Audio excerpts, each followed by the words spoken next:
গুরুত্বপূর্ণ বিষয় নিয়ে আপনাদের সামনে লাইভে হাজির হলাম। আপনারা যারা বাংলাদেশে আছেন কিংবা দেশের বাইরে আছেন এবং রাজনীতি নিয়ে যারা খোঁজ খবর রাখেন, তারা খুব ভালো করে জানেন যে গত প্রায় এক সপ্তাহ ধরে বাংলাদেশে একটার পর একটা অলক্ষণীয় ঘটনা ঘটে যাচ্ছে। আমরা পর্দার সামনে এমন কতগুলো জিনিস দেখতে পাচ্ছি যে সর্বনাশ ঘটে যাওয়ার পরে আমরা দেখলাম যে পর্দার আড়ালে এর সাথে বড় সর্বনাশ ঘটে গেছে রাষ্ট্রীয় পর্যায়ে, সরকারি পর্যায়ে কিংবা অন্য কোনো পর্যায়ে, রাজনীতির পর্যায়ে। তো আজকের এই দিনটিতে অল অন এ সাডেন গতকাল থেকে কথাবার্তা শুরু হলো যে মার্চ টু গোপালগঞ্জ, নতুন যে কিংস পার্টি হয়েছে এনসিপি, ডক্টর মোহাম্মদ ইউনূসের দল। তো এই দলটি বর্তমান সময় সারা বাংলাদেশে তারা প্রোগ্রাম করে বেড়াচ্ছে এবং অবাক করার ব্যাপার হলো যে আজ থেকে ৬-৭ মাস আগে তারা যেখানে যাচ্ছিল লোকজন হচ্ছিল না, মারামারি হচ্ছিল, কাটাকাটি হচ্ছিল এবং এই নেতৃবৃন্দ যারা আছেন তারা সবাই লাঞ্ছিত এবং অপমানিত হয়ে যাচ্ছিলেন এবং এর মধ্যে জামাতের সঙ্গে তাদের সম্পর্কটা খারাপ হয়ে যায়। তো খারাপ হয়ে যাওয়ার পরে তাদের বিভিন্ন সভা সমিতি সমাবেশে জামাতের লোকজন যেভাবে তাদেরকে সাপোর্ট দিত, সেই সাপোর্টটা না পাওয়ার কারণে তারা বিভিন্ন জায়গাতে গিয়ে, সে বান্দরবনে, রাঙামাটির দিকে, খাগড়াছড়িতে গিয়ে, সব জায়গাতে গিয়ে এনসিপির যারা নেতৃবৃন্দ রয়েছেন তারা খুব নাজেহাল অবস্থার মধ্যে পড়েছেন, লাঞ্ছিত হয়েছেন। সাম্প্রতিক সময় বাংলাদেশের রাজনৈতিক যে প্রেক্ষাপট, বিএনপির সাথে জামাতের মারাত্মক যে দূরত্ব, তারপরে জামাতের সঙ্গে চরমোনাই পীরের যে যাকে বলা হয় রেশারেশি না বন্ধুত্ব, আর চরমোনাইয়ের সঙ্গে বিএনপির যে রেশারেশি এবং রীতিমতো বিষোদ্গার, তো সব মিলিয়ে বিএনপি বিরোধী যে একটা মোর্চা তৈরি হয়েছে, বৃহত্তর মোর্চা তৈরি হয়েছে এবং এই মোর্চার মধ্যে বিএনপির সঙ্গে যারা ছিল এরকম বেশ কয়েকটি দলও এসে যোগ দিয়েছে এবং তার প্রেক্ষিতে স্মরণকালের সবচেয়ে বড় একটি সমাবেশ করেন চরমোনাই পীর সাহেব, তার সংগঠন, এবং সেখানে লোকজন আসছে, তারপরে যে সকল কথাবার্তা হচ্ছে পুরোটাই বিএনপি রাজনীতির বিরুদ্ধে এবং বিএনপির অন্তরে বারুদ ঢুকিয়ে দিয়েছে। ফলে কি হলো, বিএনপি চরমোনাই প্রথমে বিষোদ্গার হলো এবং সেই বিষোদ্গার শেষ পর্যন্ত গিয়ে জামাত ভার্সেস বিএনপির বিষোদ্গারে পরিণত হয়েছে। তো এই যে একটা রাজনৈতিক অবস্থা, এর মধ্যে এনসিপির কপাল খুলে গেছে। এর কারণ হলো যে পুরো যে বিএনপি বিরোধী শক্তিটি তারা সরকারি মদত চাচ্ছে, আর সরকারি মদত পাওয়ার জন্য তারা এনসিপির উপর নির্ভর করবে বা এনসিপির সঙ্গে তাদের যে আগের সম্পর্ক ছিল প্রাথমিক দিকে, অর্থাৎ ২০২৪ সালে, সেই সম্পর্কটি আবার তারা নতুন করে এই সময়টিতে ঝালাই করছে। আর এর প্রেক্ষিতে দেখা গেল যে সারা বাংলাদেশে এনসিপি যে রাজনৈতিক প্রোগ্রামগুলো করছে জেলা পর্যায়ে, সেখানে লোকে লোকারণ্য, অর্থাৎ চরমোনাই পীর সাহেবের লোকজন আসছে, তো জামাতের লোকজন আসছে, তো যেই জায়গাতে সাধারণত এনসিপি গেলে ১০০-১৫০ লোক আসতো, সেখানে ৪,০০০-৫,০০০ লোক চলে আসছে এবং সেই লোকগুলোর ছবি যখন পত্রপত্রিকায় এসছে, সঙ্গত কারণে এনসিপির যারা নেতৃবৃন্দ তারা তরুণ, তাদের মনে এক ধরনের যাকে বলে জিদ, অহমিকা, তাদের মধ্যে আত্মবিশ্বাস, রাষ্ট্র ক্ষমতা যাওয়ার জন্য বা তাদের প্রধানমন্ত্রী হওয়ার জন্য যে সুপ্ত বাসনা, এটি তারা মনে করছে যে একেবারে তার দ্বার প্রান্তে এসে পৌঁছে গেছে।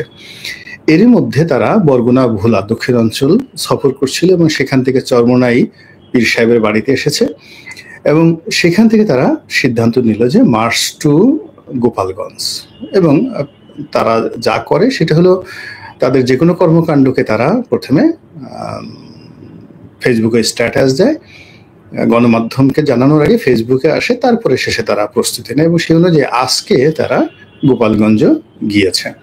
তো গোপালগঞ্জকে ঘিরে যে কাণ্ড কারখানা গতকাল থেকে আজ পর্যন্ত ঘটছে এবং এর ফলে আওয়ামী লীগের যে কি লাভ হচ্ছে, কি ক্ষতি হচ্ছে, এটা কি এনসিপির সঙ্গে, জামাতের সঙ্গে চরমোনাইয়ের আওয়ামী লীগের শত্রুতা নাকি আওয়ামী লীগের বন্ধুত্ব?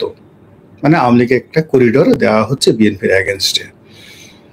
আওয়ামী লীগকে এর মাধ্যমে রাজনীতিতে পুনর্বাসন করার চেষ্টা করা হচ্ছে, নাকি নতুন করে আওয়ামী লীগকে অ্যাবান্ডন করার জন্য চেষ্টা করা হচ্ছে? এবং এই সময় হঠাৎ করে কোনো মানে পূর্ব পরিকল্পনা কিছু নেই, মার্চ টু গোপালগঞ্জ, এই জিনিসগুলো যেভাবে হচ্ছে, এবং একই সঙ্গে এখানে টুঙ্গিপাড়ার বঙ্গবন্ধুর মাজার ভাঙা, জিয়ার মাজার ভাঙা, এই গুজবগুলো কিন্তু অনেকদিন যাবৎ, গত 1-1.5 সপ্তাহ যাবৎ সোশ্যাল মিডিয়াতে চলে আসছে। যখন তারা মার্চ টু গোপালগঞ্জ ডিক্লেয়ার করেনি, ইট মিনস তারা যে সকল কথাবার্তা বলছে, এই সকল কথাবার্তার সঙ্গে বাংলাদেশের গোয়েন্দা বাহিনীর একটা নিদারুণ যোগাযোগ আছে। এবং গোয়েন্দাদের যে সমস্ত লোকজন মিডিয়াতে এসে কথা বলে, তারা কিন্তু ওই গত 1 সপ্তাহ ধরেই বঙ্গবন্ধুর মাজার ভাঙা হবে, জিয়াউর রহমানের মাজার ভাঙা হবে, এই ধরনের কথাবার্তা বলছে। আমার আসলে খুব আজব লেগেছে। কিন্তু মার্চ টু গোপালগঞ্জ দেখার পরে এবং আজকে সকাল থেকে এই যখন আমি লাইভে বসছি, এই মুহূর্ত পর্যন্ত যা কিছু ঘটছে, এটা সমস্ত বাংলাদেশের রাজনীতির হিসাবপত্রকে উলটপালট করে দিয়েছে। এবং এটা আগামী দিনে রাজনীতির যে কত বড় অশনির সংকেত, সেই বিষয় নিয়ে বিস্তারিত আলোচনা করব। তার আগে একটু দেখি যে এই অনুষ্ঠানে লাইভে কারা কি মন্তব্য করছেন এবং কতজন আছেন। সম্মানিত দর্শক, প্রায় 1000 জন আমাদের সঙ্গে আছেন। এনসিপি লোকজন বলছে এনসিপি জিন্দাবাদ, জয় বাংলা, জয় বঙ্গবন্ধু, চোরখোট্টা যাক। তারপরে আরো যারা আছেন এনসিপির অনেকে আছেন। হাসিনা একদিনের ভালোবাসা, শেখ হাসিনাকে আপনার শুধু ক্ষতি করেছে, একদিনের জন্য ভালোবাসা স্নেহ আদর দেয়নি। আচ্ছা, শেখ হাসিনা প্রসঙ্গে এখানে আসছেন কেন? আমি তো উল্টো শেখ হাসিনাকে জিজ্ঞাসা করেন যে গোলাম মোল্লা রনি খালি কি আওয়ামী লীগের নমিনেশন নিছে, এছাড়া আওয়ামী লীগের 1 কাপ চা খেয়েছে? এটা শেখ হাসিনাকে জিজ্ঞাসা করেন। 2 নম্বর হলো সে 3000 3500 সংসদ সদস্যকে বিভিন্ন সময় মনোনয়ন দিয়েছে 1986 থেকে 24 পর্যন্ত। তার মধ্যে দ্বিতীয় কোনো ব্যক্তি গোলাম মোল্লা রনি হতে পেরেছে কিনা আওয়ামী লীগের? জিজ্ঞেস করেন তাকে। আর শেখ হাসিনাকে জিজ্ঞাসা করেন, আওয়ামী লীগকে জিজ্ঞেস করেন যে আমি এমপি হওয়ার আগে আমি কত টাকার মালিক ছিলাম, আর এখন কয় টাকার মালিক আছি, দরিদ্র হয়ে গেছি। এই যে আমার ব্যবসা বাণিজ্য সবকিছু যে আওয়ামী লীগ ধ্বংস করে দিল, আমার অপরাধটা কি ছিল? আমি কি চুরি করেছি সালমানের মতো, ডাকাতি করেছি? কি সমস্ত কথাবার্তা বলেন, এই জিনিসগুলো আছে। আর এই বিপদের সময় যে এই যে এখানে বসে শেখ হাসিনার নাম নিচ্ছি, গোপালগঞ্জের নাম নিচ্ছি, এগুলোই তো বাংলাদেশে আওয়ামী লীগের কোনো একটা লোককে আপনি বলেন তো, ওবায়দুল কাদেরকে বাংলাদেশে এসে, শেখ হাসিনাকে বলেন বাংলাদেশে এসে এখানে বসে কথা বলার জন্য। সবসময় লিখে এই যে মিস্টার ইব্রাহিমকে একটু দয়া করে নিজের প্রতি রহম করুন এবং বোঝার চেষ্টা করুন বাংলাদেশ কোন দিকে যাচ্ছে। এনসিপি জিন্দাবাদ। আসসালামু আলাইকুম। আসসালামু আলাইকুম প্রিয় রনি। দেশের অবস্থা অনেক খারাপ, মানুষ বলে শুরু আগেই ভালো ছিল, আমার মনে হয় শেখ হাসিনা আবারও ক্ষমতায় আসবে। তারপর সাইফুল্লাহ, গোপালগঞ্জ এখন যদি ডেভিল হান পরিচালনা করা হয় অথবা আওয়ামী লীগের লোকজনকে আটকের জন্য অভিযান পরিচালনা করা হয়, সেক্ষেত্রে আওয়ামী লীগের ক্ষতি হবে বলে আমার ধারণা।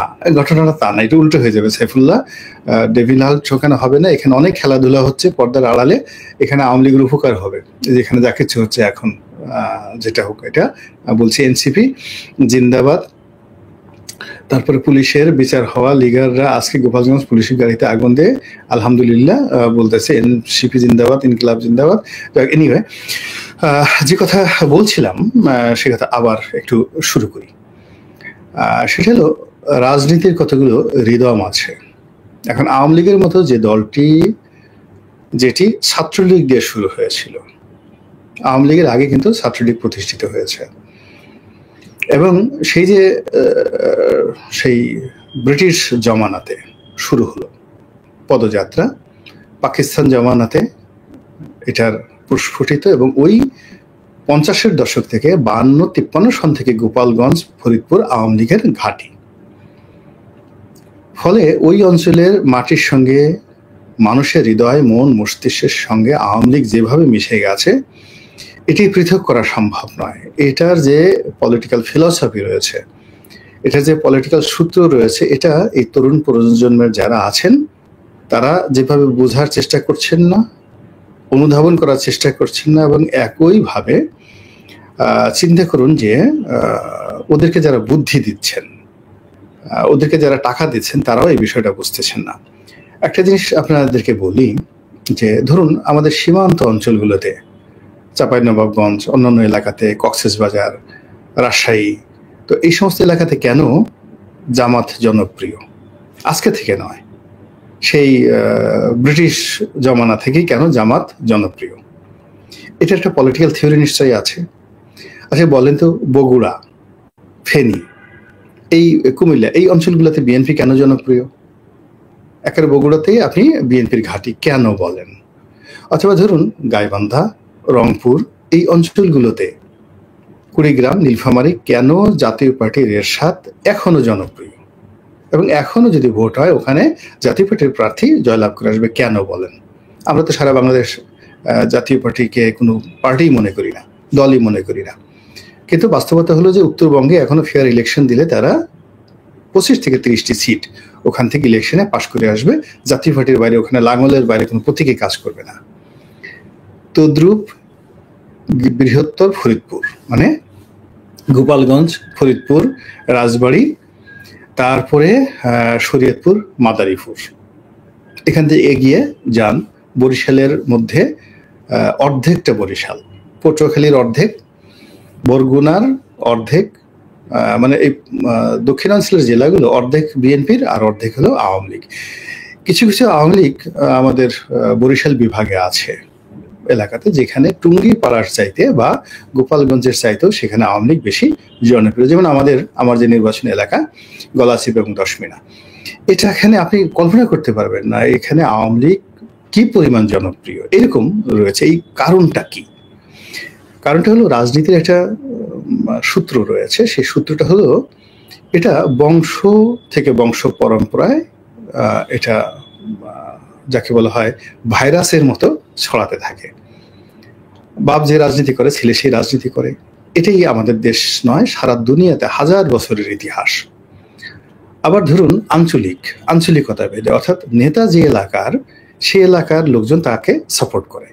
এমনকি আপনি ধরেন এলাকাতে যে চেয়ারম্যান ইলেকশন হয়, উপজেলা ইলেকশন বা এমপি ইলেকশন হয়, সেখানেও একটা আঞ্চলিকতা কাজ করে। দুটো থানা আছে, একটা থানাতে ধরেন 50,000 ভোট, আর একটা থানাতে 1.5 লাখ ভোট। তো এমপি ইলেকশন যদি করতে হয়, তো ওই 1.5 লাখ ভোট যে এলাকাতে, ওই এলাকার প্রার্থী হতে হবে। যে দল ওই এলাকার প্রার্থী দেবে তারাই জয়লাভ করবে। কিন্তু দেখা গেল আপনি খুব যোগ্যতম একটা প্রার্থী দিলেন, কিন্তু তার বাড়ি অন্য থানায় যেখানে 50,000 ভোট, সেই প্রার্থী কোনোদিন বাংলাদেশে পাশ করবে না। এটা হলো আমাদের দেশের রাজনীতির একটা নর্মস এবং কালচার। তো সেই দিক থেকে এই যে গোপালগঞ্জ, এটা একেবারে আওয়ামী লীগ যতদিন আছে, বঙ্গবন্ধু যতদিন এই নামটা থাকবে বাংলাদেশে, ততদিন পর্যন্ত এই গোপালগঞ্জ, বৃহত্তর ফরিদপুর, এটা আওয়ামী লীগের একটা ভোট ব্যাংক। এই গেল এক। 2 নম্বর হলো যে এনসিপি যে এখানে যে গেলেন বা যারা এইখানে অনুষ্ঠান করতে গেলেন, এটা তাদের ঠিক হয়েছে কিনা? আমি বলবো যে এটা কোনো অবস্থাতেই তাদের ঠিক হয়নি। এটা তাদের একটা রং সিদ্ধান্ত।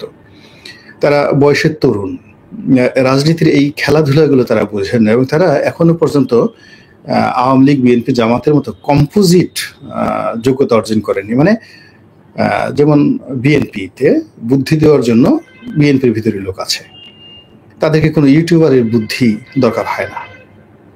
আবার বিএনপিকে ফাইন্যান্স করার জন্য বিএনপি করে এরকম লোকই আছে, টাকা পয়সা দেওয়ার মতো আওয়ামী লীগেরও আছে, জামাতেরও আছে। তাহলে টাকা আছে, নিজেদের বুদ্ধি আছে, আর নিজেদের সাংগঠনিক ক্ষমতা রয়েছে। তো সেই দিক থেকে আপনি চিন্তা করেন এনসিপির যে ফান্ডামেন্টাল পাওয়ার কি? তাদের তো কোনো ফান্ডামেন্টাল পাওয়ার নেই। এটা আবেগ। মানে আমাদের দেশের যে গণ অভ্যুত্থান হয়েছে, শেখ হাসিনার পতন হয়েছে, এই আবেগের যে ফসল আমাদের কিছু তরুণ বিপ্লবী, এই আবেগটাই শুধুমাত্র তাদের পুঁজি। কিন্তু তাদের রাজনৈতিক অভিজ্ঞতা, তাদের অর্থ, তাদের বংশমর্যাদা, তাদের যাকে বলা হয় কানেক্টিভিটি, সোশ্যাল কানেক্টিভিটি, এটি ছাত্রলীগ বা ছাত্র দলের, আপনি ধরুন 100 জন ছাত্রলীগের 100 জন নেতার মধ্যেও, মানে এখন যারা এখানে শীর্ষ পর্যায়ে আছেন, তারা তাদের বিগত জীবনে পৌঁছাতে পারেননি। এবং এখনো যদি এদের পেছন থেকে ডক্টর ইউনূসকে সরিয়ে নেওয়া হয়, তারপরে শেষে এদের পেছন থেকে যদি জামাত সরে যায়, এদেরকে যারা টাকা পয়সা দিয়েছে তারা যদি টাকা পয়সা না দেয়, তাহলে এখানে যারা নেতৃবৃন্দ রয়েছেন তারা ছাত্রলীগ, শিবির এবং ছাত্র দলের যে টপ 100 যে লিডার, তাদের সঙ্গে এক টেবিলে বসে রাজনীতি করবেন। এই অবস্থায় তারা এখনো পৌঁছান নাই। তো ফলে কি হচ্ছে, তারা টাকা আনছে কোনো শিল্প গ্রুপের কাছ থেকে, ইনু সাহেব তাদেরকে টাকা ওইভাবে দিচ্ছেন না, কেন ইনু সাহেব বেসিক্যালি একজন কৃপণ মানুষ এবং তিনি উপার্জন করতে জানেন, কিন্তু রাজনীতির ময়দানে টাকা খরচ করতে হলে বিশাল একটা হৃদয় লাগে, হার্ট লাগে। তো সেটা ইনু সাহেবের এখনো হয়নি। ফলে ইনু সাহেব এই ছেলেদেরকে টাকা দিচ্ছে, আমাকে সেটা মনে হচ্ছে না। ফলে এই ছেলেরা বিভিন্ন কর্পোরেট হাউস থেকে তারা টাকা পয়সা আনছে, ফলে সেই কর্পোরেট হাউসের বুদ্ধি তাদেরকে শুনতে হচ্ছে, ডিমান্ড তাদেরকে শুনতে হচ্ছে। 2 নম্বর হলো তাদের নিজেদের বুদ্ধি নেই, তারা কখনো ফরহাদ মাজারের কাছে যাচ্ছে, কখনো পিনাকি সাহেবের কাছে যাচ্ছে, তারপরে তারা কখনো মাহমুদুর রহমান আমার দেশ সম্পাদক তাদের কাছে যাচ্ছে, এরকম অসংখ্য মানুষের, জামাতের আমিরের কাছে যাচ্ছে, জামাতের নেতা ডক্টর শফিকের কাছে যাচ্ছে। তো এদের সবার বুদ্ধি পরামর্শ নিয়ে তারা একটা সিদ্ধান্ত নিতে হচ্ছে। এরপর হলো যে জনসমর্থনের জন্য তাদেরকে এখন সবার সহযোগিতা নিয়ে মাঠে যেতে হচ্ছে। তো সেই ক্ষেত্রে এই শক্তি, যেখানে আবেগ এবং মানে তাদের পুরো যে শক্তির যে সূচকগুলো আছে যেগুলো বাইরে থেকে আসছে, এইগুলো নিয়ে সামনে এগোনোর জন্য তাদের সবচেয়ে নিরাপদ জায়গা ছিল ঢাকা শহর এবং অন্যান্য যে সকল মেট্রোপলিটন সিটিগুলো রয়েছে, যেমন গাজীপুর, নারায়ণগঞ্জ, রাজশাহী, সিলেট, এই জায়গাগুলোতে যেখানে আধুনিক লোকগুলো বসবাস করে, শিক্ষিত লোকগুলো বসবাস করে এবং যেটাকে ফ্লোটিং ভোট বলা হয়, ভ্রাম্যমান ভোট বলা হয়, সেই ভ্রাম্যমান ভোট সবচেয়ে বেশি এই সমস্ত এলাকাতে। তো কাজেই এই সমস্ত এলাকাতে যদি এই যুবকেরা তাদের যে শ্রম মেধা বেশি বিনিয়োগ করতেন, তাহলে তাদের সফলতাটা বেশি আসতো। কিন্তু এখন তারা যদি বগুড়াতে যেতে চায় এবং বগুড়াতে গিয়ে যদি বিএনপিকে চ্যালেঞ্জ জানাতে চায়, তাহলে তাদের যে জিনিসটা হবে সেটা হলো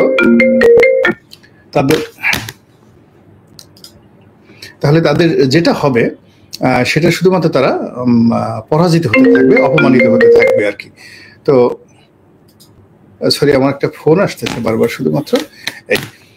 তো এরপরে যেটা হবে যে তারা শুধু বারবার পরাজিত হতে থাকবে।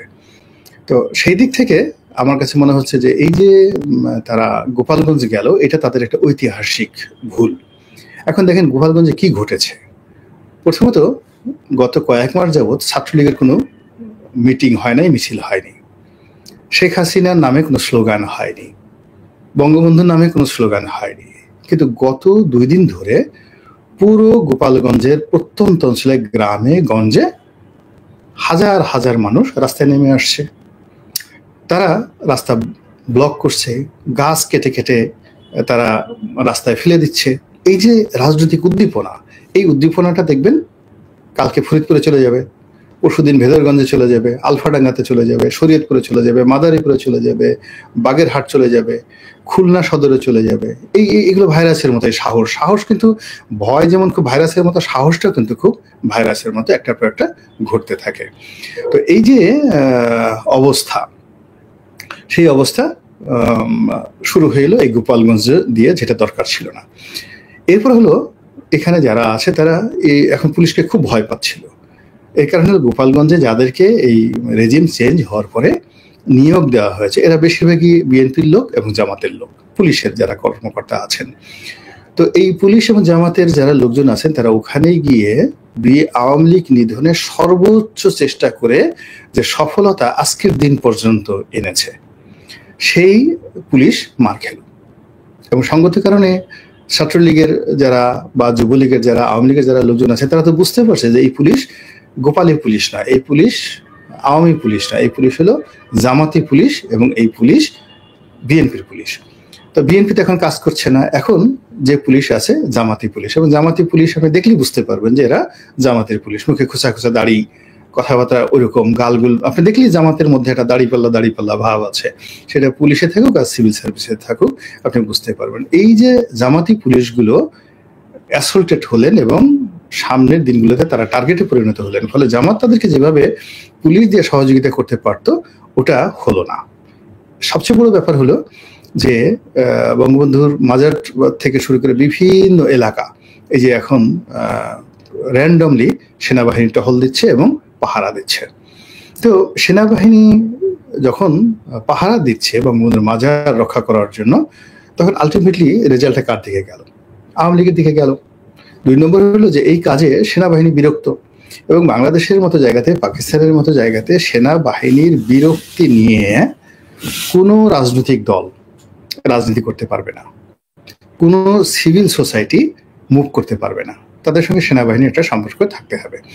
তো গত কয়েক মাসে সেনাবাহিনীর সঙ্গে সরকারের যে দূরত্ব, এনসিপির সঙ্গে যে দূরত্ব, তারপরে শেষে যারা ক্যান্টনমেন্ট আগুন ধরিয়ে দিতে চায়, এই টোটাল গ্রুপগুলো যখন এক হয়ে গেছে, এবং এক হওয়ার ফলে কি হলো, এই যে সেনাবাহিনী যারা মূলত আওয়ামী লীগকে উচ্ছেদ করেছে, ফলে সঙ্গতি কারণে তারা দেখবেন যে আওয়ামী লীগকে নিরাপদ আশ্রয় মনে করবে আবার, এবং যা কিছু হচ্ছে বাংলাদেশে আলামত কিন্তু সেই দিকে যাচ্ছে। ফলে কাজেই এই যে যারা এনসিপির যারা লোকজন আছেন, তারা এই সময়টিতে এইভাবে গোপালগঞ্জ নিয়ে কান না চুলকালেও তাদের ভালো হতো। এইগুলো এক। ২ নম্বর হলো যে তারা এই সময়টিতে একটা অসাধারণ সুন্দর সময় পেয়েছেন। তো সুন্দর সময় পেয়েছেন, সেই সুন্দর সময় পেয়ে গত এক সপ্তাহ ধরে তারা যেভাবে একটার পর একটা সফল অনুষ্ঠান তারা করে যাচ্ছিলেন, এবং ১৯ তারিখে ঢাকাতে জামাতের যে মহাসমাবেশ, যেখানে তারাও হয়তো থাকবেন, এই মহাসমাবেশের জন্য ইতিমধ্যে ১০,০০০ গাড়ি বুক করা হয়েছে, এবং ঢাকাতে ১০ লাখ লোক জামাত সেখানে সমাবেশে আয়োজন করবে। এই পুরো মানে যে প্রক্রিয়াটি, এই প্রক্রিয়াটি নষ্ট হয়ে গেল এই গোপালগঞ্জ থেকে। এই গোপালগঞ্জ থেকে এই জিনিসটা যে নষ্ট হয়ে গেল, এর কারণ হলো দেখেন, তারা গোপালগঞ্জে গেছে বলতে গেলে পুলিশের প্রোটেকশনে গেছে, প্রশাসনের প্রোটেকশনে গেছে।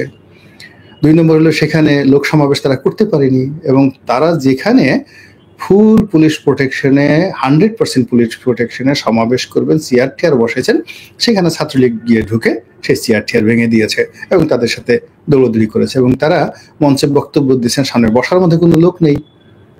এই যে আমি যতক্ষণ পর্যন্ত লাইভে তাদের অনুষ্ঠান দেখলাম, তারা দাঁড়িয়ে মঞ্চে, বিরাট মঞ্চে সবাই বক্তব্য দিচ্ছেন, কিন্তু তাদের সামনে দর্শক তারা বসে শোনার মতো অবস্থা নেই। সবার মধ্যে একটা আতঙ্ক, এই বোধহয় ছাত্রলীগ আসলো, এই বোধহয় মারামারি করতে হবে, এই বোধহয় দৌড় দিতে হবে, এর মধ্যে পুলিশের গাড়ি ভেঙে গেছে।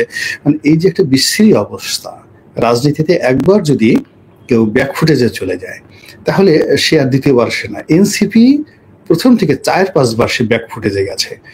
আবার তাকে ধরে একবার ডক্টর ইউনূস সাহেব এনেছেন, একবার জামাত এনেছে, একবার চরমোনাই এনেছে, এভাবে ধরে নিয়ে সামনে আনে, আর তারা এই একটার পর একটা ইস্যু তৈরি করে, কখনো নারী কেলেঙ্কারি, কখনো চাঁদাবাজি কেলেঙ্কারি, কখনো আইফোন কেলেঙ্কারি, এরকম নানা রকম কেলেঙ্কারি হচ্ছে, কখনো ওই যে নিয়োগ বাণিজ্য কেলেঙ্কারি, এদের মধ্যে নতুন দরবেশ তৈরি হয়েছে, আবার এই যে তাদেরকে নিয়ে যে সমস্ত কথাবার্তা হচ্ছে।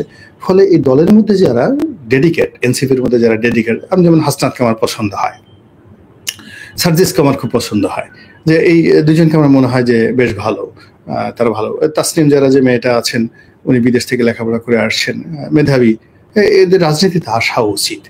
কিন্তু একটার পর একটা যদি সিদ্ধান্ত ভুল হতে থাকে, তাহলে দেখা যাচ্ছে যে এখন এদের হয়তো ২৫ থেকে ৩০ জন শীর্ষ নেতা আছেন এই মুহূর্তে, তার মধ্যে হয়তো খুব ভালো মানের আছেন যাদের বিরুদ্ধে এখন পর্যন্ত কোনো দুর্নাম, বদনাম, চাঁদাবাজির কোনো রকম অভিযোগ আসেনি, কোনো মানে নারী কেলেঙ্কারি বা পুরুষ কেলেঙ্কারি, পারভার্সন, চরিত্রহীনতা, এই জিনিসগুলো আসেনি। তো এইরকম ১০ জন ছেলে বা মেয়ে যারা ভবিষ্যতে রাজনীতির জন্য সম্পদ হতে পারতেন, তারা তো এরকম ভুলের কারণে এরাও হারিয়ে যাবেন। তো কাজে আমার কাছে মনে হচ্ছে যে যতক্ষণ না পর্যন্ত ইলেকশন না আসে, এস্টাবলিশ না হয়, সবসময় হলো সুবিধাজনক জায়গাতে, যুদ্ধের যে ময়দানে যারা যুদ্ধের ময়দান সিলেকশন করতে পারে, গ্রাউন্ড সিলেকশন করতে পারে, তারাই যুদ্ধের অর্ধেক জিতে যায়। আর যুদ্ধের ময়দানে যারা গ্রাউন্ড সিলেকশনে ভুল করে, তারা কিন্তু অর্ধেক পরাজিত হয়ে যায় যুদ্ধ শুরুর আগে। তো সেই ক্ষেত্রে মানে যে সকল জায়গা খুব ঘাঁটি, মানে রাজনৈতিক দলগুলোর ঘাঁটি, সেটা জামাতের ঘাঁটি হোক, জাতীয় পার্টির ঘাঁটি হোক, আওয়ামী লীগের ঘাঁটি হোক, বিএনপির ঘাঁটি হোক, সেখানে এই নতুন দলটির একেবারে যাওয়ার প্রয়োজনই নেই। গোপালগঞ্জে কয়টি ভোট আছে, কয়টি সংসদীয় আসন আছে, সারা বাংলাদেশ তো তাদের জন্য খোলা। তাদেরকে কেন গোপালগঞ্জে যেতে হবে এবং সেখানে গিয়ে লাঞ্ছিত, অপমানিত হয়ে, বিতর্কিত হয়ে এভাবে আসতে হবে, একটা হুমকির মধ্যে থাকতে হবে কেন? এই জিনিসটা আমার মাথায় ঢুকছে না। জাতীয় রাজনীতি করছি সেই ২০০১ সন থেকে, তারপরে শেষে এর আগে রাজনৈতিক কর্মী ছিলাম, কর্মীর আগে নেতা, পরে নেতা হয়েছি, নেতা থেকে এমপি হয়েছি। তো এই সময়টা তো অনেক কিছু দেখলাম, কিন্তু এই যে এখন যা কিছু হচ্ছে আমার এই অভিজ্ঞতার সঙ্গে মিলে না। আমার কাছে মনে হচ্ছে না যে এখানে একটা ভালো কিছু হতে যাচ্ছে বাংলাদেশে। সেটা জামাত যা কিছু করছে, এনসিপি করছে, চরমোনাই যা কিছু করছে, আমার কাছে মনে হচ্ছে না যে ভালো কিছু হচ্ছে।